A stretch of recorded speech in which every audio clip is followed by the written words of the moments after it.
Sou Martela Rocha, economista-chefe da Principal Asset Management para a América Latina, e hoje nós falaremos a respeito do cenário macroeconômico do mês de outubro.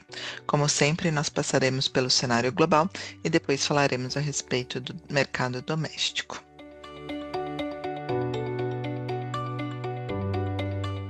Começando em relação ao cenário internacional, o mês de outubro foi mais um mês muito positivo para as bolsas globais. Lá nos Estados Unidos, o S&P teve a sexta alta mensal consecutiva, subindo um pouco mais de 2%. Só que esse otimismo não ficou restrito aos Estados Unidos. As bolsas na Europa avançaram um pouco mais de 2% e o índice MSCI para emergentes teve uma alta de um pouco mais de 4% no período. Na nossa avaliação, essa nova alta das bolsas globais foi favorecida pela queda dos juros nos Estados Unidos, já que já temos dois cortes de juros anunciados pelo Fed este ano, mas fora isso, tivemos também muita volatilidade a respeito da guerra comercial entre China e Estados Unidos, mas com um desfecho favorável e com redução das tensões comerciais entre os dois países. Fora esses dois vetores pelo lado econômico, nós não podemos esquecer a respeito do otimismo com o setor de tecnologia e toda a discussão a respeito de inteligência artificial. Isso também tem levado à contínua valorização desses ativos, dando suporte para as bolsas, mas é verdade não só nos Estados Unidos, mas outras regiões, principalmente na Ásia, como Coreia do Sul e Japão, também se beneficiando desse tema tão importante. Se a história das bolsas globais não foi diferente e continuou uma história otimista, pelo lado de juros e pelo lado do câmbio, nós tivemos alguma diferença. O juro seguiu recuando, a taxa de 10 anos nos Estados Unidos caiu 7 bips, encostou perto daquele patamar de 4%. Mas pelo lado do câmbio, a gente viu uma valorização do dólar. Diferente dos últimos meses, a gente viu uma valorização até um pouco mais forte, de 2,1%, com o índice de XY se aproximando novamente dos 100 pontos. Esse fato chama a atenção, ainda não é suficiente para levar alguma preocupação adicional com outros ativos de risco e nem com o humor de emergentes, mas chama a atenção que depois de meses ali de desvalorização e mais recentemente de um dólar de lado, a gente viu esse DXY voltando a ganhar força. Em relação aos desdobramentos econômicos, nos Estados Unidos, a dinâmica da política monetária é o principal ponto aí de atenção para o cenário global. Nós continuamos nos Estados Unidos com o shutdown, com a paralisação da máquina pública, então continuamos sem a divulgação de dados econômicos importantes. Já chegamos ao shutdown mais longo da história, com mais de 35 dias de paralisação. A única exceção de dados foram os números de inflação lá de setembro. Esses dados eram importantes para cálculos de reajuste de benefícios e eles foram publicados mesmo com grande atraso. Os números lá de setembro mostraram ainda uma dinâmica da inflação positiva. A gente viu o número cheio de inflação marcando 0,31, um patamar abaixo do esperado, mas o mais importante foram as medidas subjacentes de inflação mostrando arrefecimento e principalmente os itens mais sensíveis às tarifas, indicando para a gente que a implementação dessas tarifas, por hora, não traz uma surpresa altista para a inflação. Com isso, quando a gente olha a inflação de bens em 12 meses, está rodando em somente 1,5%, enquanto os serviços está rodando a 3,5%.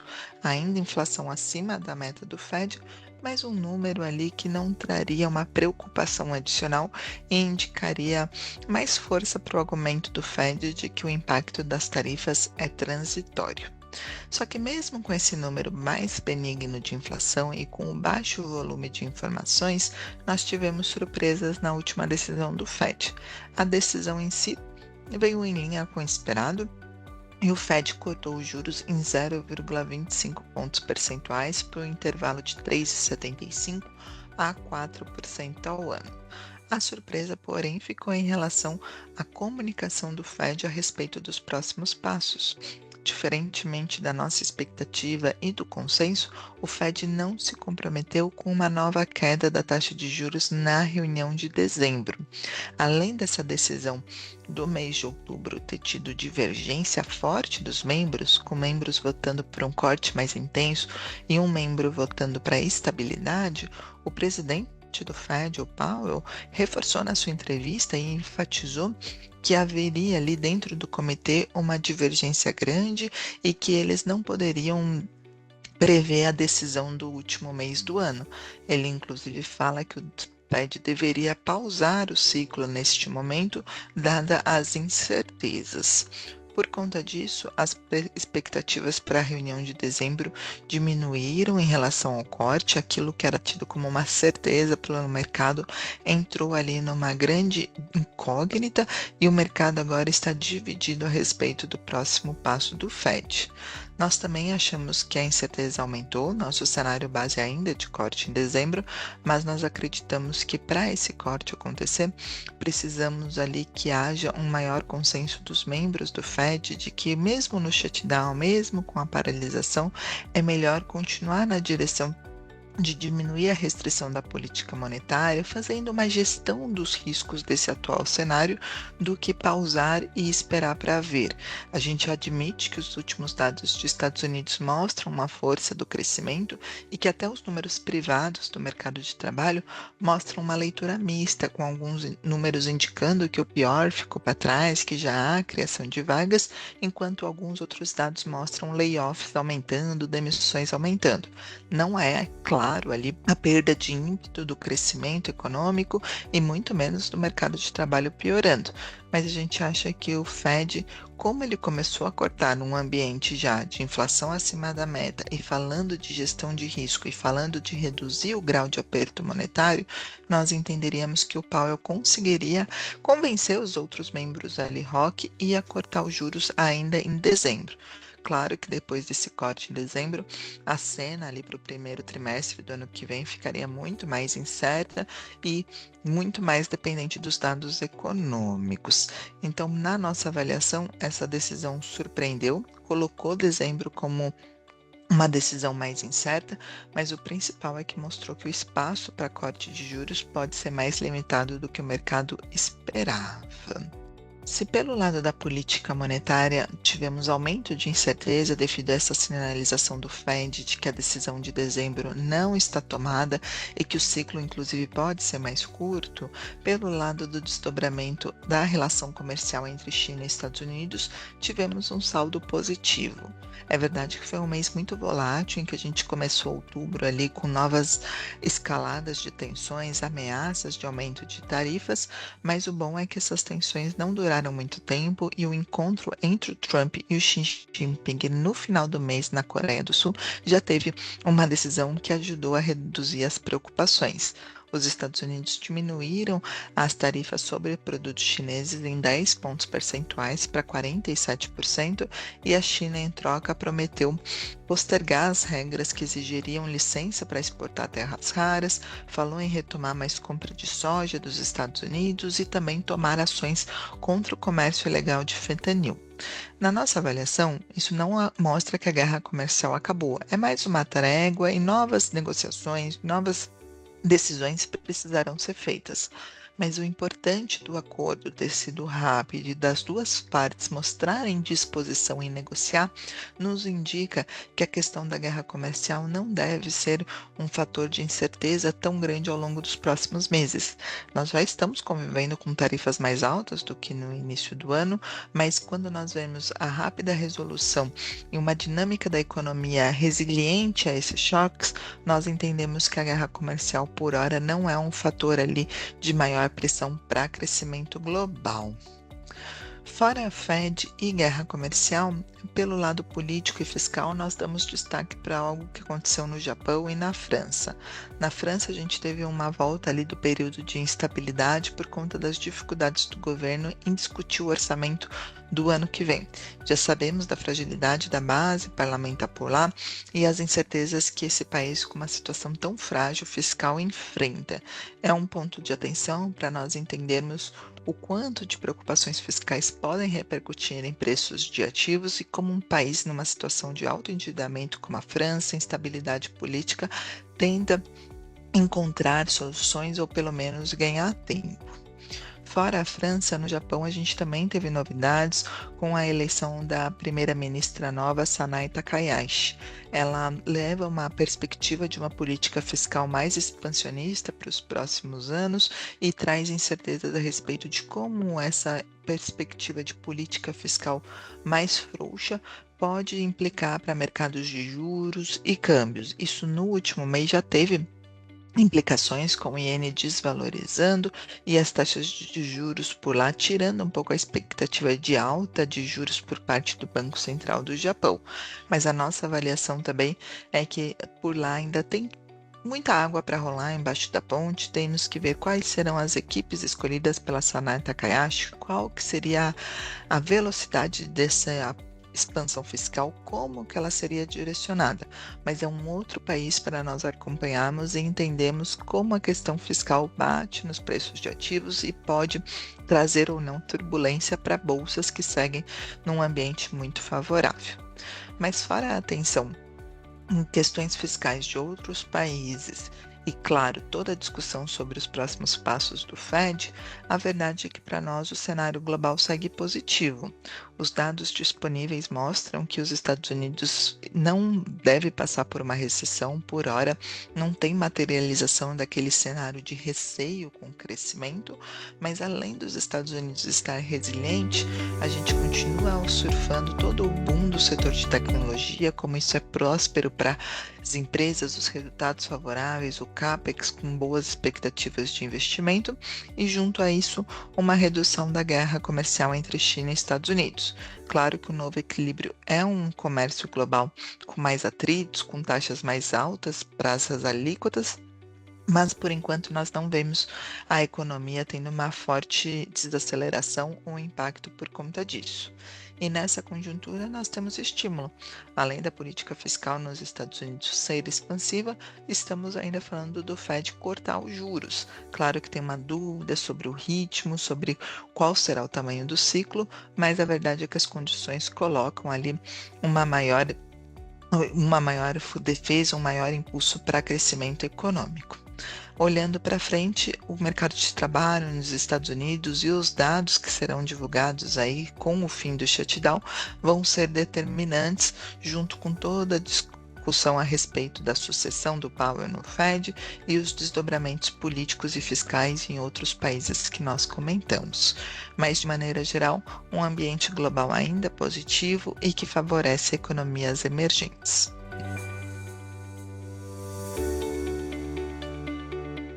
Falando em economias emergentes, pelo lado do cenário doméstico, os ativos aqui no Brasil no mês de outubro continuaram tendo desempenhos positivos. O Ibovespa subiu por 3 meses consecutivos, em outubro teve uma alta de um pouco mais de 2%, encostando ali perto dos 150 mil pontos. O câmbio voltou a valorizar, ficando nos 5,38, e as taxas de juros longas fecharam um pouquinho. Claro que o pano de fundo global continua muito favorável, como nós comentamos, bolsas globais subindo, Fed cortando juros, commodities valorizando e um ambiente de estímulo sem recessão, o que é muito propício para risco na nossa avaliação. Só que fora esse ambiente global, aqui no ambiente doméstico, os dois principais vetores continuam dando suporte também para os ativos. O primeiro vetor seria a desaceleração da atividade e a expectativa sobre corte de juros.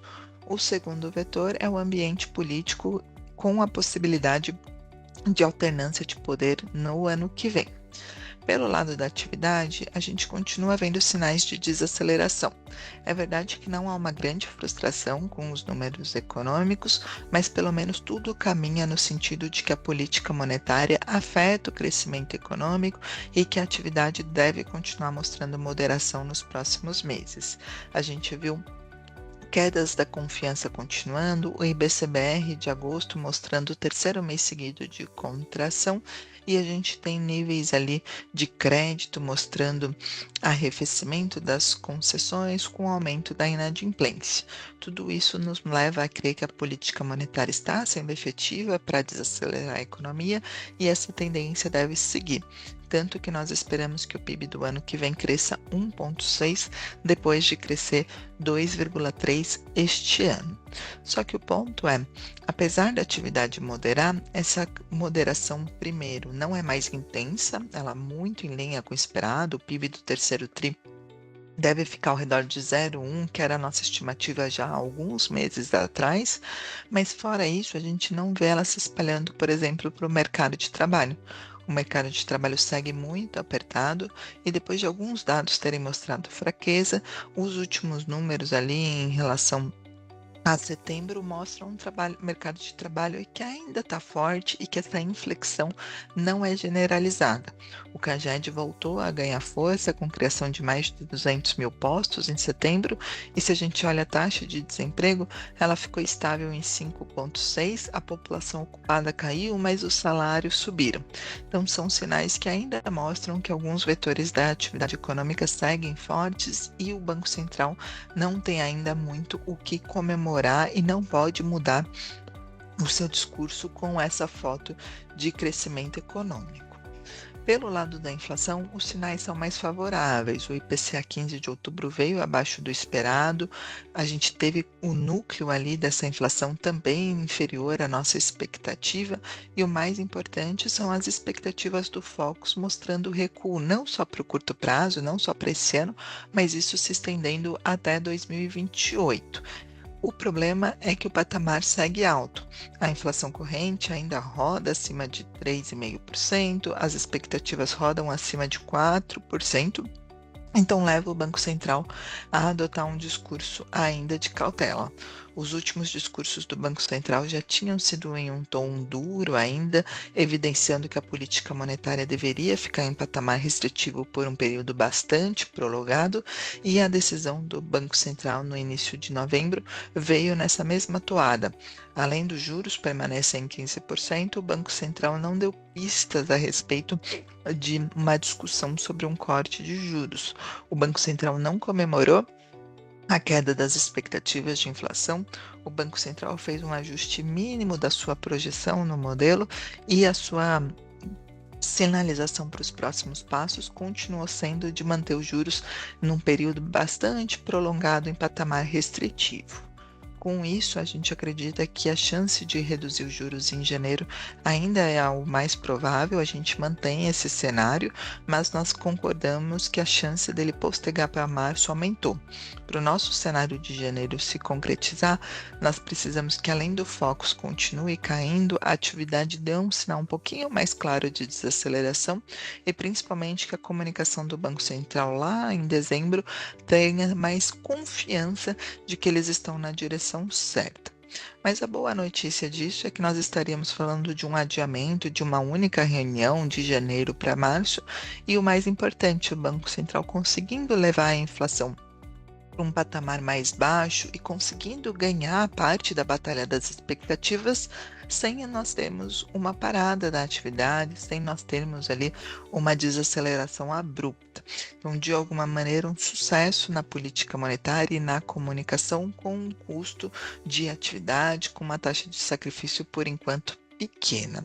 Mas, de qualquer maneira, a gente não mudou nossa avaliação de que quando o Banco Central começar a cortar juros, ele ainda teria pouco espaço e a gente espera somente 200 bips de corte o ano que vem por conta dessa atividade ainda resiliente e o patamar das expectativas que é alto. Fora a questão do corte de juros, o outro vetor importante politicamente é a atenção para a eleição do ano que vem. Ainda está distante, mas esse é o tema que ganha maior relevância para os mercados. Ao longo do último mês, nós continuamos vendo algumas pesquisas apontando o aumento da popularidade do governo atual e principalmente por conta do avanço de medidas como a isenção do IR para quem ganha até R$ 5.000. Isso mostra nas pesquisas um impacto positivo para o governo.